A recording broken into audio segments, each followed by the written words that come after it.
Hello, Brenton with All Octane here. In this video, we're going to take a look at a 2022 Honda Passport all-wheel drive Trailsport.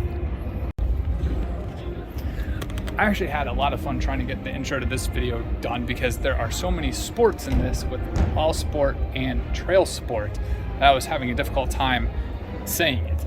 But take a look at this. We've got a 2022 Honda Passport all-wheel drive Trailsport. That is what I said. And we're topping out at $44,000. Just over $44,000. Interesting. Let's see if it is a little different than the Ridgeline, because jumping into the interior, they've styled it very similarly to that. Nice materials. That is kind of nice. A lot of storage. The switches are very nice. It does have driver 1 and driver 2. That is fantastic. Really good material. It's got like a vinyl type interior. It does have the eco mode, but let's see, it does have a digital dash as well. Take a look at that. It does have analog gauges for the temperature and for the fuel. That is so interesting to me. It does have, I guess, the tachometer up top digitally, and then the speed and actual numbers. Here's the screen all lit up. That is kind of nice. Everything, I guess, is going to be a touch screen, which is kind of nice as well. Let's see if we can go to settings. Okay, yeah, so we'll go settings and then go home. That is pretty cool. There are the buttons. We've got reverse, neutral, drive, park are all going to be, okay, engine says that. We've got 2 cup holders, which is fantastic. We've got some storage space here. Climate controls with the switches. That is kind of cool.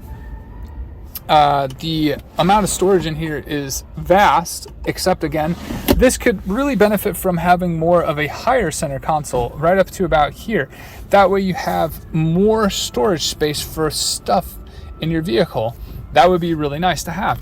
We've got sun visors up here with lights. That is kind of cool. It doesn't look like there are any microphones for any heads-up displays or for hands-free. They might put it someplace else, not really sure. We do have some speakers up in the front here. We've got engine start stop. The steering wheel, very nice. The stalks are kind of nice. We've got upshift and downshift paddles, as well as a number of buttons for cruise control and volume and infotainment. The handrests will go kind of ratchet style, where you're able to put it and adjust it exactly to your liking. This is very similar front end in the front side to a Ridgeline. So we're going to jump in the back and see if that is any better, because that was one of the downfalls of Ridgeline, was the fact that it was a lot squishier in the back. What I do appreciate about this Honda, this Passport, there we go. Wow. What I do appreciate about this Passport is that it is not trying to be something that it shouldn't be. It is not a 3-row SUV, at least not this one. Check that out. I tried to look, doesn't look like there is a 3rd row back there, which is fantastic. It's a 2-row SUV with a ton of cargo space. And that I appreciate, because when I close this door, you can see I have enough space for my knees, and I was in a comfortable enough position to drive this vehicle as well. You can see it does have a seat for 3rd with 2 cup holders in the bench. This will slide back and forth, which is also kind of nice as well. Not a lot back here. It does have some controls, or I'm sorry, some charging ports and some HVAC vents, but nothing is dual climate, so you couldn't change any of the hot cold for yourself, for your passenger in the back. You would have to do that all from up front. Let's go ahead and take a look at the cargo area. Let's see if this will open. It should open. I think it was just open. Okay, there we go. Automatic. I don't know. I'm impatient. I don't want to wait. Okay, I got it up and open. Again, it doesn't look like it's 3-row. It just looks like it is 2-row. But then again, there is a button here for. Whoa. Okay, that just knocked that. That is crazy. So yeah, that is a very nice flat floor. Let's see if we push that, pull that open. There is a ton of cargo space in there as well. Nice cargo spot there. There is a power outlet here, which is advantageous. What I don't know, there is a couple lights. There's a light up here. It doesn't seem very bright. It's not LED. It does look like an actual bulb.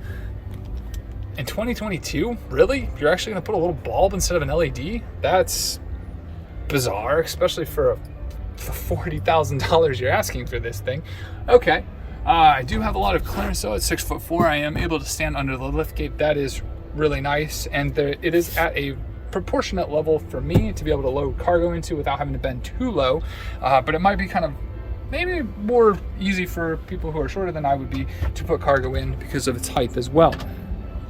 It does have a little grab handle to be able to pull that down, as well as a button to put this back down as well. So if we push that button, down it goes. There we go. We've got a Passport Trailsport all-wheel drive.